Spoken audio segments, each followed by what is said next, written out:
नमस्कार, आप देख रहे हैं बिहार झारखंड का number one YouTube channel live cities और मैं हूं आपके साथ साहेब अली। चुनाव की तारीखों का ऐलान हो चुका है, लेकिन महागठबंधन में सीट शेयरिंग को लेकर के जो कलह मची है वो शांत होने का नाम नहीं ले रही है।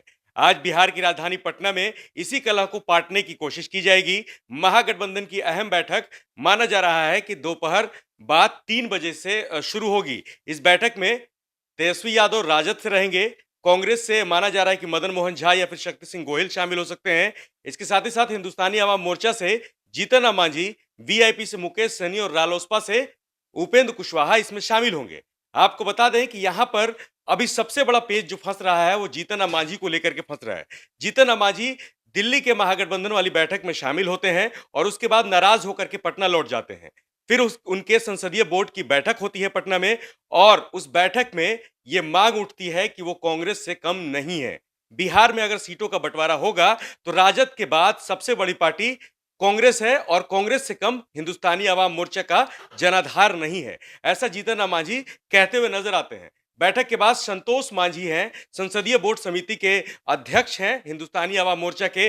वो कहते हैं कि 5 से कम सीटें नहीं मिलनी चाहिए, क्योंकि हिंदुस्तानी आवाम मोर्चा का जो जनाधार है वो पहले से कहीं ज्यादा बढ़ चुका है। अब इस बीच ये पेच फंसता है कि अगर 20 राजद 11 कांग्रेस, तो जो सीटें बचती है उसमें उपेंद्र कुशवाहा और मांझी को कितनी कितनी सीटें मिलती है। इसके साथ ही साथ वीआईपी के मुकेश सहनी भी इसमें शामिल हैं। मुकेश सहनी के बारे में थोड़ा सा हम पीछे जाते हैं तो उन्होंने लाइव सिटी से खास बातचीत में दिल्ली में कहा था कि वो लोकसभा चुनाव नहीं लड़ेंगे, लेकिन चुनावी कैंपेन का हिस्सा बनेंगे और सभी चेहरों के लिए लोगों के पास जाकर के, क्षेत्र में जाकर के प्रचार प्रसार करेंगे। लेकिन अब जो खबरें निकल करके सामने आ रही है कि एक प्रेशर पॉलिटिक्स कहा जा सकता है इसको, क्योंकि मुकेश सहनी दरभंगा से चुनाव लड़ना चाहते हैं। कांग्रेस के अभी हाल ही में साथ आए कीर्ति आजाद, जो कि बीजेपी से निलंबित सांसद थे और वो दरभंगा से भी सांसद हैं अभी, और उनके चुनाव लड़ाए जाने के बाद जो है कि दरभंगा सीट पे आ रही है। और ऐसे में मुकेश सहनी जो है वो दरभंगा से चुनाव लड़ना चाहते थे, लेकिन वहां से उनकी बात नहीं बनती दिखाई दी। तो शायद इन्हीं सब का नतीजा था कि वो उन्होंने कहा कि मैं लोकसभा चुनाव नहीं लड़ूंगा। लेकिन इस बीच कटिहार सीट, जो कि तारिक अनवर कांग्रेस में शामिल हुआ और वहां से वो सांसद थे, उनके चुनाव लड़ने की बात सामने आ रही थी, लेकिन वहां से मुकेश सहनी या फिर उनके भाई को चुनाव लड़ाने की खबरें मीडिया में वायरल होने लगी। और इसके साथ ही साथ किशनगंज से चुनाव लड़ाने के लिए तारिक अनवर को कहा जाने लगा। इस बीच अभी भी जो महागठबंधन में सीटों के बंटवारे को लेकर के जो फैसला है उस पर कोई सटीक स्वरूप बनता नहीं दिखाई दे रहा है।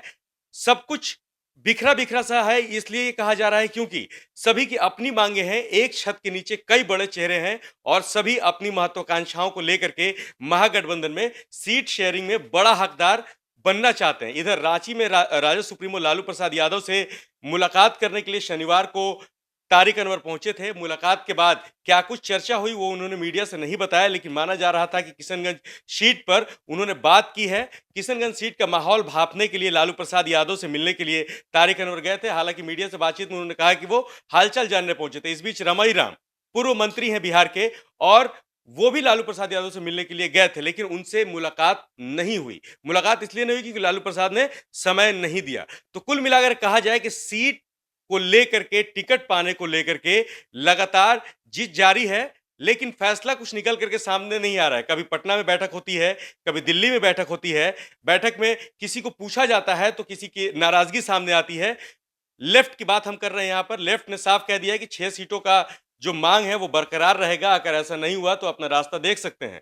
ऐसे में बेगूसराय जो सीट है, लोकसभा सीट, वहां से कन्हैया कुमार की उम्मीदवारी पर तेजस्वी यादव बड़ा अड़ंगा लगाते दिखाई दे रहे हैं, क्योंकि वहां से आरजेडी जो है अपना प्रत्याशी उतारना चाहता है। ऐसे में इन सभी पहलुओं पर, इन सभी बातों पर, जितनी भी जो कयास लगाए जा रहे हैं, इन सभी पर आज पटना में 3 बजे माना जा रहा है कि महागठबंधन के सभी बड़े नेता एक साथ बैठेंगे और वहां पर सीट शेयरिंग पर फैसला होगा। हो सकता है कि इसके बाद एक प्रेस कॉन्फ्रेंस भी की जाए। आज 17 मार्च है। आपको याद होगा 13 मार्च को जब दिल्ली में महागठबंधन की बैठक हुई थी तो उस दिन ये खबर निकल करके सामने आई थी कि 17 मार्च को बड़ा ऐलान हो सकता है सीट शेयरिंग को लेकर के। तो आज 17 मार्च है, 3 बजे के बाद इंतजार है कि इस बैठक के बाद जब प्रेस कॉन्फ्रेंस होती है, अगर होती है तो, क्योंकि अभी प्रेस कॉन्फ्रेंस की बात सामने नहीं आई है, माना जा रहा है कि प्रेस कॉन्फ्रेंस करेंगे सभी एक साथ मिल करके, एक कंबाइंड पीसी होगी और उसमें मीडिया को बताया जाएगा कि किसको कहां कहां से चुनाव लड़ाया जाना है, किसको कौन कौन सी सीटें मिलनी है। लाइव सिटीज आपको बिहार समेत देश दुनिया की तमाम बड़ी खबरें सबसे पहले पहुंचा रहा है और इसके साथ ही साथ लोकसभा चुनाव 2019 पर सबसे बड़ी कवरेज आप सिर्फ और सिर्फ लाइव सिटीज पर देख रहे हैं। खास करके बिहार की सभी लोकसभा सीटों की ग्राउंड रिपोर्टिंग सीधे आप तक लाइव सिटीज के द्वारा पहुंच रही है। तो आप लाइव सिटीज के यूट्यूब चैनल पर बने रहिए। अगर अभी तक आपने इसको सब्सक्राइब नहीं किया है तो सब्सक्राइब कर लें। इसके साथ ही साथ लेटेस्ट अपडेट के लिए फेसबुक पेज को लाइक करें। विस्तार से खबरों को पढ़ने के लिए livecities.in पर जाएं। धन्यवाद।